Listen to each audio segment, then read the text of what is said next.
And so to me, the Marianists just really know how to stand at the crux of perhaps what is most life-giving of our Catholic and Christian tradition and what is most life-giving about our humanity.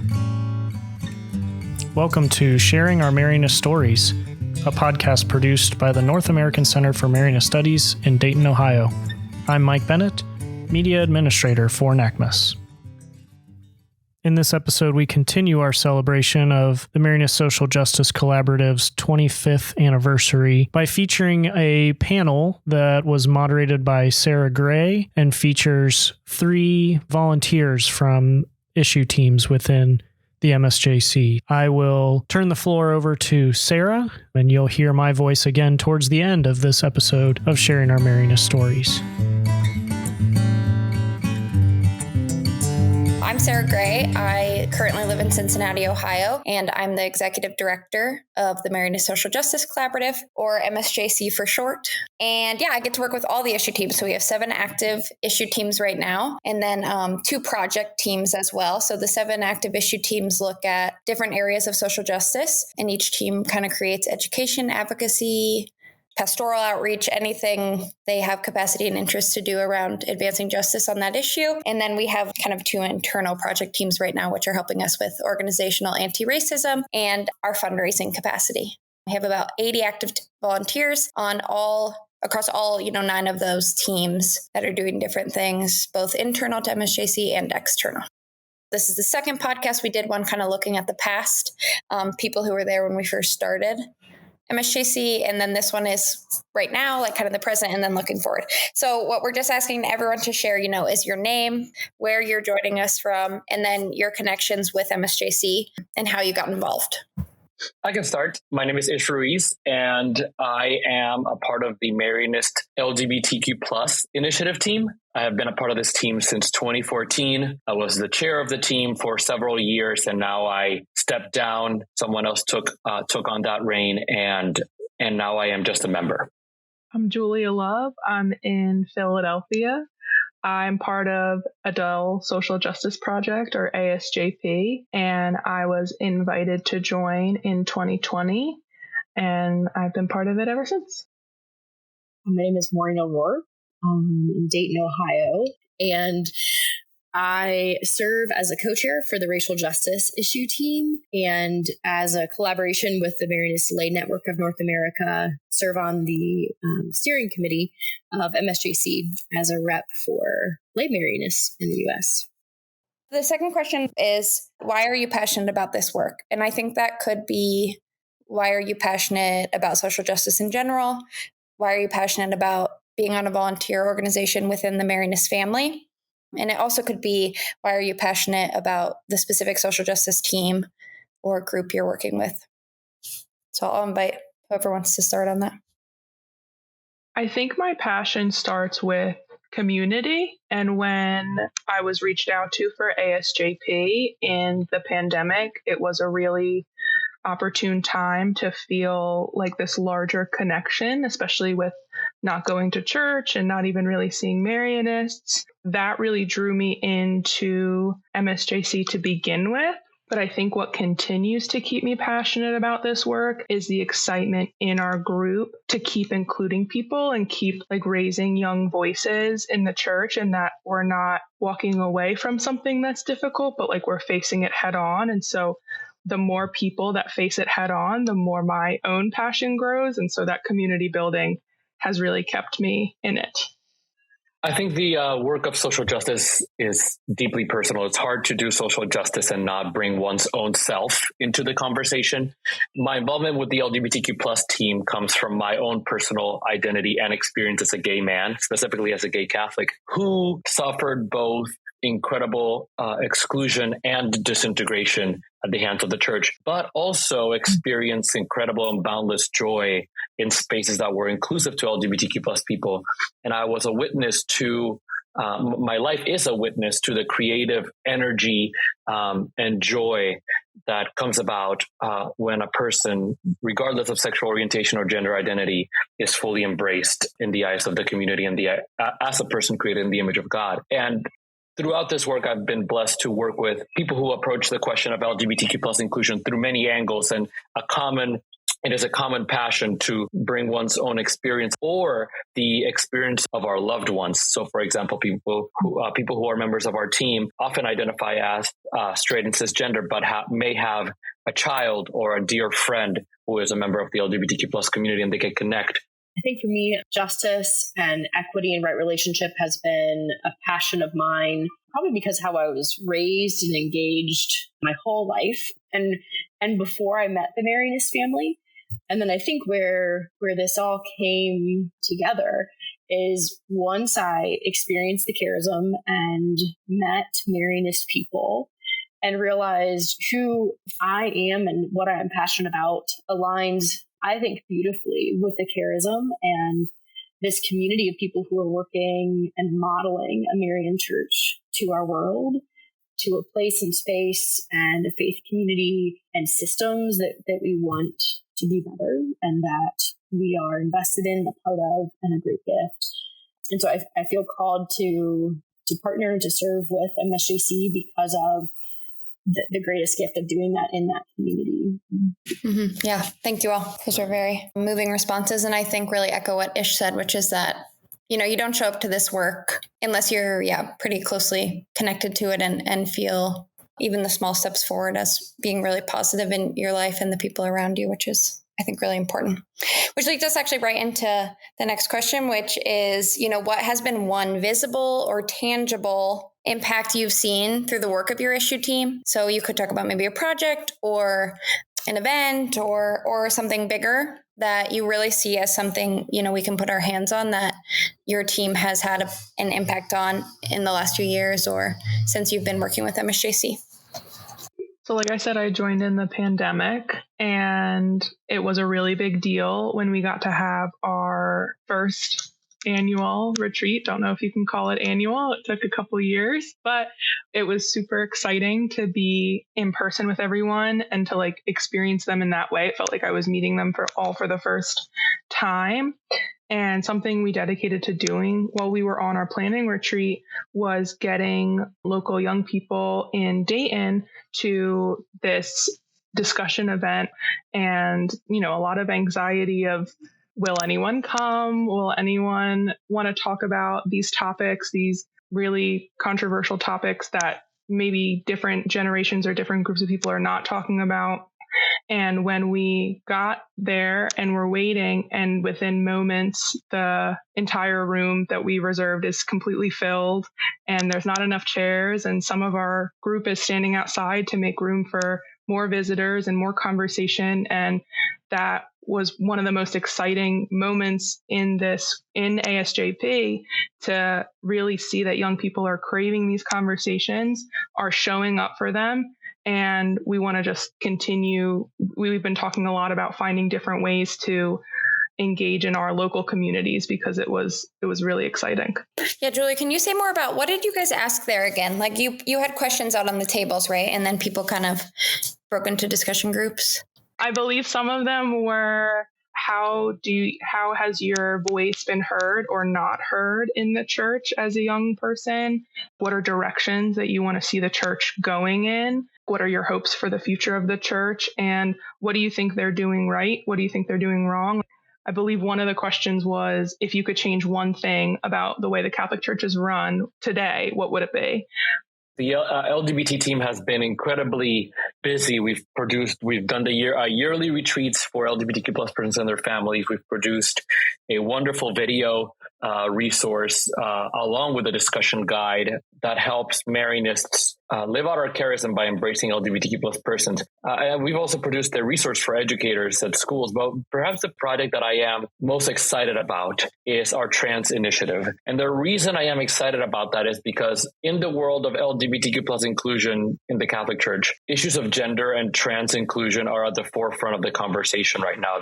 This is the hot topic. This is the question that many church institutions really don't know how to answer. And our team has been wonderful at being leaders in the conversation, proposing new ways of engaging, doing what Marianists do best, which is build community and open a space for dialogue so that people can discern and journey together.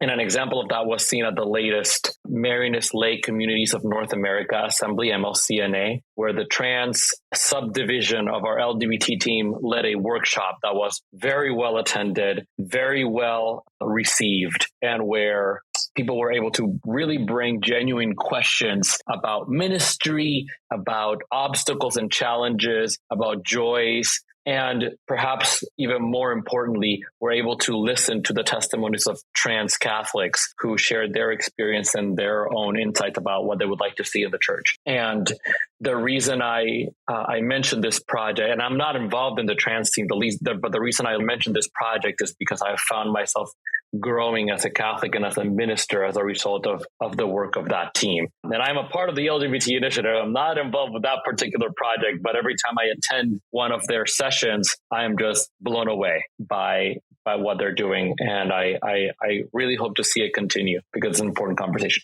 The Racial Justice Issue Team founded, I think, in 2018 by, I think about 5 or 6 of us back then who really felt passionate around this issue in our country.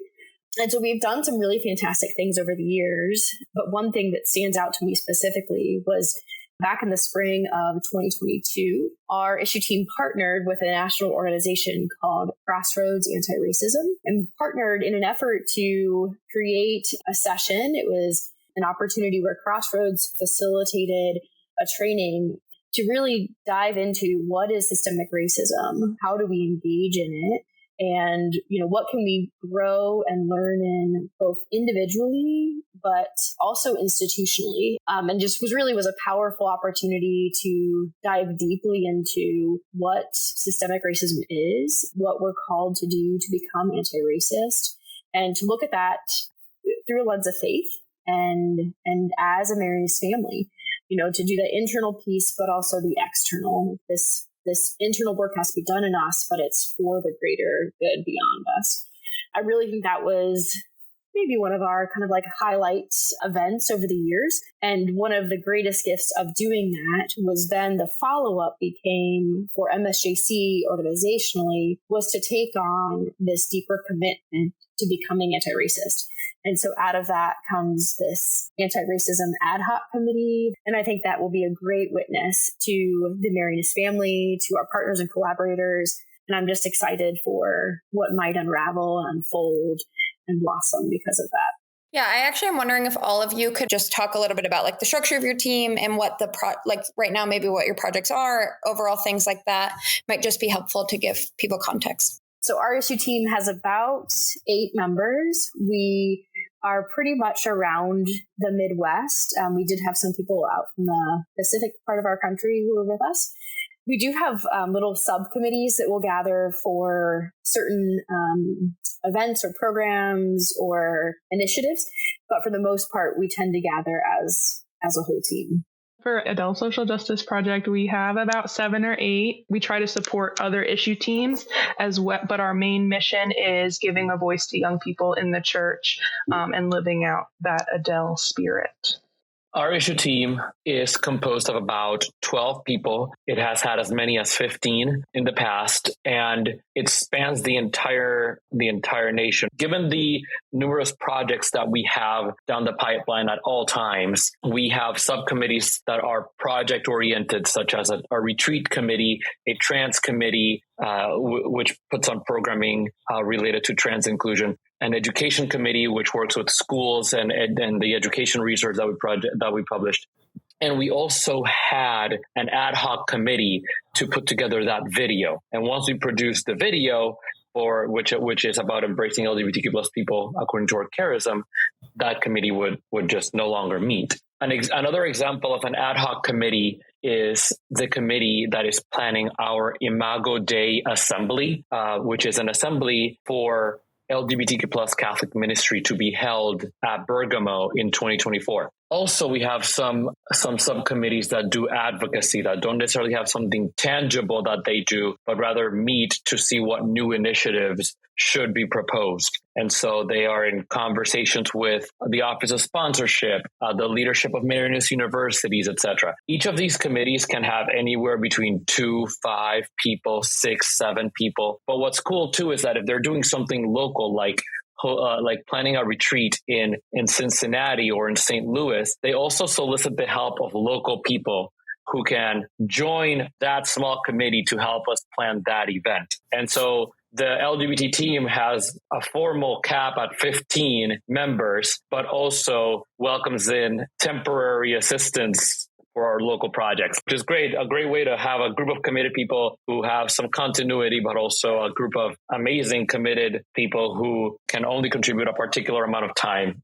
Yeah. And jumping right off that, one thing we haven't discussed either is that we like to describe MSJC as truly a great example of collaboration, obviously amongst ourselves and branching out, but also, of really holding to the value of discipleship of equals. We have members of all three branches of the Marianist family across all of our issue teams. We have a representative on our steering committee from all of the branches. And then one other thing I want to say too, which we only have 3 of our volunteers here tonight who represent 3 of our issue teams, but there are 4 other active issue teams that I just think we should probably name too. We have the Death Penalty Abolition and Restorative Justice Team, which is our longest active team right now, and are still doing awesome stuff and have kind of shifted gears to include restorative justice in later years, which is great to see. Our Immigrant Justice Team, Integral Ecology, which is our newest team. It's in partnership with the Marianist Environmental Education Center, MEEC, which is in Dayton. So that's kind of a unique collaborative team too that's doing a lot of work, both localized and then broader to the Marianist family. And then the Women in Justice issue team. So those are all of our active issue teams that are coalescing around specific social justice issues. We know that the work of justice inherently ruffles feathers or makes people uncomfortable or can sometimes create tension. I was hoping that whoever, feels comfortable or has an example of this might share how you and your team have maybe overcome a challenge in advancing justice in the last few years. One of the unique challenges of advancing the work of LGBTQ plus justice in the Catholic Church is the question of magisterial doctrine. Because the Catholic Church has an established doctrine that forbids, for example, homosexual sexual activity and gender expressions that do not correspond to the male and female binary, many Catholic leaders are afraid to make space for dialogue on conversations that might touch upon positions that are contrary to the Catholic Church. Particularly in the U.S., questions of justice, unfortunately, often disregard other issues of race, poverty, and I argue other more serious violations of human dignity, and are often focused on pelvic matters of sexuality. So on top of this Catholic doctrine, we have a Catholic culture in the U.S. that is obsessed with policing matters of sexual morality. And that really stifles dialogue, and it really stifles the work of justice for LGBTQ plus people, because any kind of advance that we make on behalf of the dignity of LGBTQ plus people is often reinterpreted as an endorsement of a particular sexual lifestyle. I think that our Marianist family is also susceptible to that trend. And in many ways, we've had to have difficult conversations about what our work is and what some of the boundaries of the work are, to really assure and express our commitment to upholding the dignity of LGBTQ plus people, to making space for them in the church, to making sure that they know that they are loved and valued by our community, that they are loved by God, that they are made in God's image. As a team, we are not advocating positions contrary to the church. We are simply making space for everyone, regardless of where they are in their journey with the church and the church's teaching, to find a place where they can build community and build a relationship with God through each other. And having to explain that to people within our church and within our Marianist family is sometimes frustrating, and it takes an extra step and it takes effort that could otherwise go toward the actual space we're trying to build. And so we have to often advocate for our right to exist and to occupy space by assuring people that we're not trying to burn down the church or tear the fabric of society or destroy the sanctity of marriage. We simply want a place where we can be in community and experience God's grace. And it's incredible sometimes and frustrating that such a low bar receives so much resistance from our church and from our Marianist family. I am again proud of the team because a couple of us, myself included, are hotheads who want to just, go in there and shake someone. But we do a good job of calming each other down, using our team space as a space to vent, to reassure each other, to affirm our work, but then to strategize prudent ways forward that will actually make the work effective. Yeah. And just to say back on that too, I do think that is a challenge, especially for very hot topic issues. And I think the political environment in America really impacts the church. But I do think there is this strength of the Marianist family that when we have come to the table, especially the LGBTQ team, to stand firm, to say we have a right to be here, the Marianist family continues to meet us there. We feel so strongly about this ministry being part of the Marianist family, and that is such a gift. And when we commit to do things that are truly listening to everyone who has concerns, different entities in the Marianist family that just have questions and want to make sure whatever we're doing makes sense to them and is being taken with, sure-footedness. I think the results of that are always just really powerful, even though they're sometimes slow. So the video ish that you mentioned has over 15,000 views. Hundreds of people have found us, have never heard of the Marianist family, but have found us because they've seen that video and reach out and are so hungry for that space, right? Absolutely. And that video took 5 years to make, but because of the support from everyone, once it was out, there weren't questions. Everyone was on board. Yes, this is what we stand for 100%, right? And so I think that's just important to name too, that challenge sometimes it's to bear a lot of fruit too. Yeah, and I'll add that after every event that members of the family Marianist leadership have been a part of, after every event, they have expressed support and continued commitment to the work. And so I agree. It is both a source of frustration, but also a source of relief and encouragement. But that's the work. That's what makes LGBTQ plus ministry unique and important. Well, I thought less of our issue team, more of the church. And, before 2020, particularly, people were like, well, why are we talking about race? Why we don't need to talk about this? Why upset? Why stir up? Why? And it's because so much occurred, right? There's been so much pain. There's been so much oppression. And the system is not just broken. The system was built this way. And so it's really, we have to engage in uncovering this and bringing it to light, to seeking reconciliation, reparation, right? There's all these layers and levels. I haven't had that be a challenge for our issue team that I've encountered anyway. So it's hard to name that as a challenge for us that we've overcome. But I do find that for our issue team members in the space that we're in, but also in the many different spaces we find ourselves with local parishes and communities and groups, the larger Marianist family, that we often hear in gatherings that people say, well, where are the people representing this community or this social group, or where are the people of color? Why aren't they here with us? How do we invite them?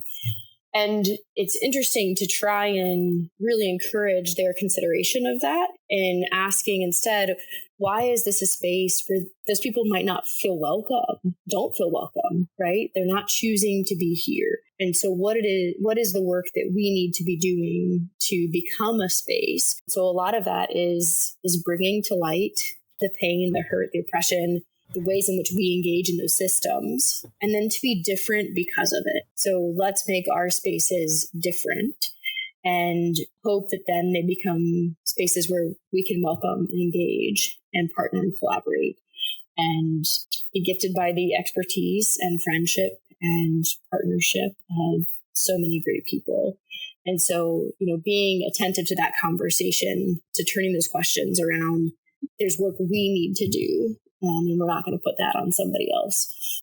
What makes working for justice with MSJC worthwhile to you personally? What has impacted you in your time with MSJC, about the impact it's had on you, or why you're still here and why it's important that we show up to this space? I don't think I've ever known a safe space like I know the Marianists. As I grew through the Marianists, you think you're being vulnerable and you think you're connecting with people, and then that moment hits. And I think that moment has hit a lot for me in MSJC through the Adele Social Justice Project, that I feel like vulnerability has been given back to me tenfold. So I was always scared to open up more. And that's not really what I was taught the Catholic Church to be, that it was not an open place, that it was not really this safe space of understanding. And ASJP has been the complete opposite and really challenged my beliefs around that my voice is heard and that we're just not just a bunch of kids rattling off about things, that it's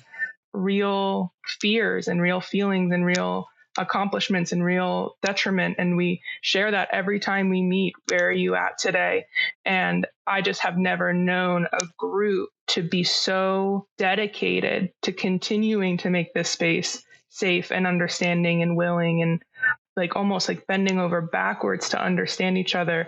And that keeps me coming back when I feel depleted of energy. For me, my thoughts went to the word hope. I think sometimes we do the work of justice without really, we plant seeds without really knowing what the fruit will be. But working with the Marianist Social Justice Collaborative is both planting the seed and also witnessing its fruit, because some of the work that we do obviously is very tangible and we see the immediate results, etc. But also, when I look at the broader church and I look at the incredible things that Pope Francis is doing, promoting synodality, dialogue, inclusivity, I'm here thinking, yeah, but the Marianist Social Justice Collaborative has been doing this for a very long time. And it's kind of neat to see that the work that we're doing, that the church is catching up to us. And that gives me hope. That makes me think that the Marianist Social Justice Collaborative is not some sort of just snowflake that's just floating around, but rather it makes me think that it is connected to a broader mission and it is affecting a broader mission and it is observable. And the advances that the church has accomplished with LGBTQ plus inclusion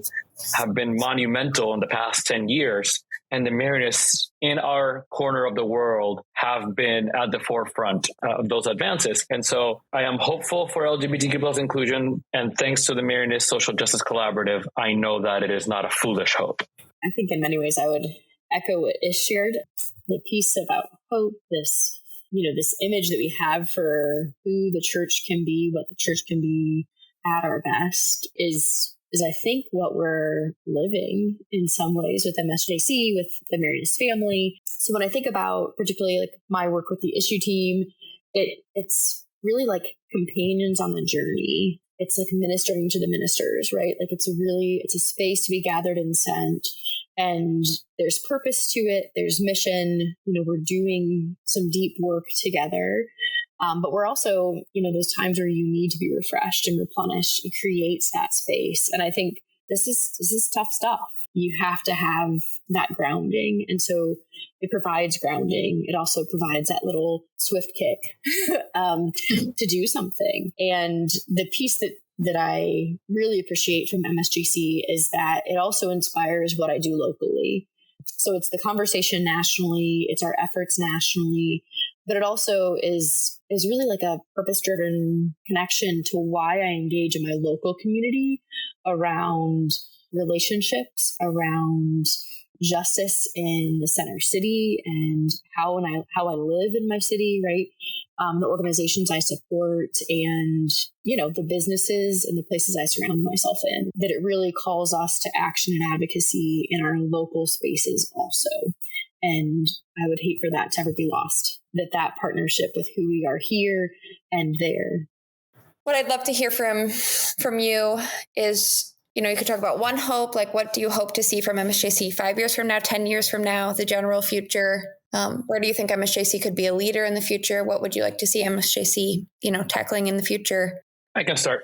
Two things came to mind for me. The first is kind of actually related to you, Sarah. I would like to see you supported with the resources, the staff, the time, the self-care that you need to continue to support all these issue teams, because I think that your presence and in my experience, the leadership of Jim Vogt, who was your predecessor, was simply a cornerstone for all of the teams. And so from a sustainability point, I would like to see that. As far as mission goes, I would like to see MSJC become a center of our Marianist family. The work of justice is something that can serve to connect all of us, all of the branches. And sometimes MSJC feels like the pet that we're all racing. And I want it to be more of what's driving all of our institutions. And I wish to see Marianist institutions, schools, parishes, universities, and Marianist-led communities really integrate with our work more. When you said resources, it made me think maybe in 10 years, we could have part-time people for every issue team and kind of have that investment paired with the volunteers, that they are part-time in a financial way, but also in a way that puts it in the front of their brain. Not that volunteers aren't amazing, and we've been driving on volunteers, and I don't ever want to say that should go away. But I think that collaborative effort of people who have that investment in addition with volunteers is just a huge resource I would love to see.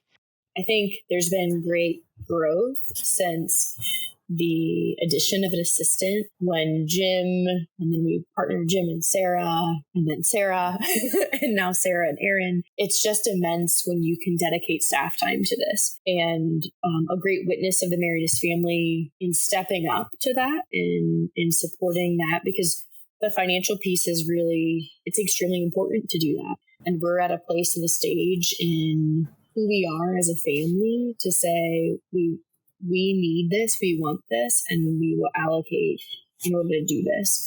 And so from the lens of an issue team, right, I know it's wonderful to be so volunteer-based, right, to have such a fantastic engagement of all these people who are connected to MSJC on a steady monthly basis, but also the hundreds, right, that engage in programming for MSJC throughout the year. And so it's wonderful to be volunteer-based, but the addition of staff, dedicated staff support to the efforts of the issue teams is just so extremely helpful and enlivening in taking on some of the tasks and the opportunities and the follow-up that some volunteers just can't.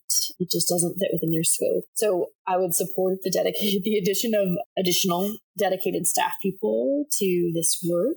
I have this massive admiration for the LGBTQ plus initiative. Always have, always will. Something that I think that issue team does so well is engages in the local diocese and Catholic communities in which they are hosting events. And what I love about that is the way they invite church leaders into conversation. And I know that that's difficult, but I also know it creates so much room for experience, right? For relationship, for inviting some growth and maybe even nudging it, wooing it, or pushing it. But I wonder, what are the opportunities long-term for MSJC to really develop better parts of our Catholic Church in this country by being in those conversations, by creating those conversations. If growth allowed, is that our gift to this country and to this church, to be the nudgers and the wooers and the pushers? And where could that land all of us? I have a really abstract dream for the 25 years in the hopes of continuing to ruffle feathers. My 25-year dream is that we're a little famous, our voices being heard on such a scale that we have people who are against us. And I think when you have debate on whether, and I'm sure we have it a little bit now, but I think when you have debate on what you're trying to achieve, you know you're headed in the right direction. And so in 25 years, whatever little pushback we have, I hope it's larger and that we're even larger to combat it. How about another 20? Well, this is probably 125-year goal. Hopefully that MSJC stops existing because we have accomplished the work of building the kingdom of God on earth. How's that for a goal? I think that's a great goal, Ish. I have one question I'd like to interject, and that is, how has the Marianist charism impacted the work of MSJC, and how might it be a guiding force for MSJC into the future? I was actually thinking about this the other day because I've had the blessing of studying with the Jesuits, where I did my graduate school, my doctoral program.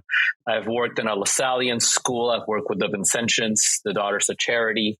These are places where I've been employed, and I've worked with the Marianists. And it's always so curious that all of these religious orders really love their charism and consider their charism to be the best expression of faith. And to me, they're all wrong. The Marianist is by far the best expression of faith. No, I'm only half kidding. But I'm gonna put on my theologian's hat by just thinking not so much of community, but more theologically of the concept of communion. the idea that there is a bond that unites us, that bond is bigger than us, that it is that encompasses us, that reflects us, but that is greater than the sum of our parts, that brings us together in tangible ways, but that also sends us forth.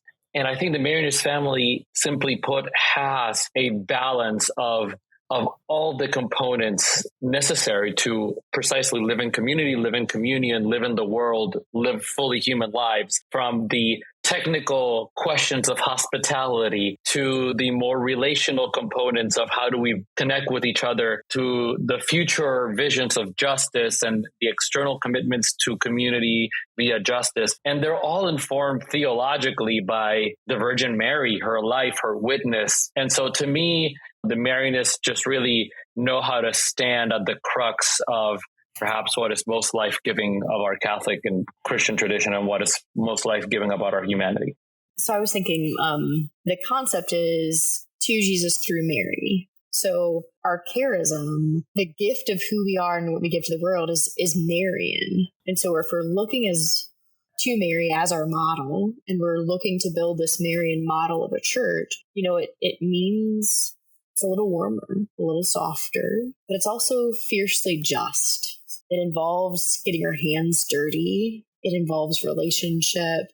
There are all these things we're called to because of the witness of this woman who changed our world. And so I think our charism inspires what we do and how we do it through every aspect of MSJC. And our desire, our hope is the charism that did that inspired us, also nurtures all that we become. Not just us, but our church, our country, our world. So I think that model of Mary is integral to how we operate.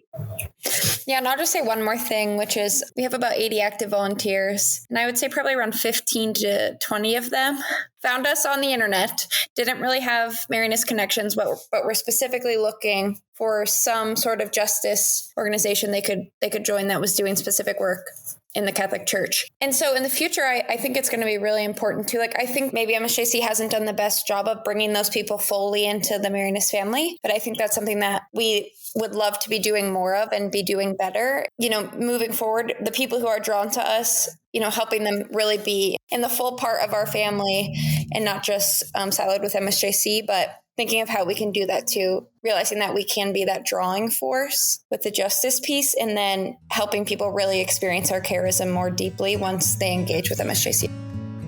Don't click that stop button yet. Before we finish with our final question, Sarah has some parting words for us. I want to say thank you to Mo and Julia and Ish for, first of all, your yes to participate in this conversation, but mostly your steadfastness in being volunteers with MSJC over many years and leaders in this work and some of my favorite people to work with. Just really thankful to all of you and all of MSJC's volunteers, everyone who supports us in the Marianist family. And a big thank you to NACMS for giving us a space to have these important conversations and celebrate 25 years of existence and hope and joy and justice.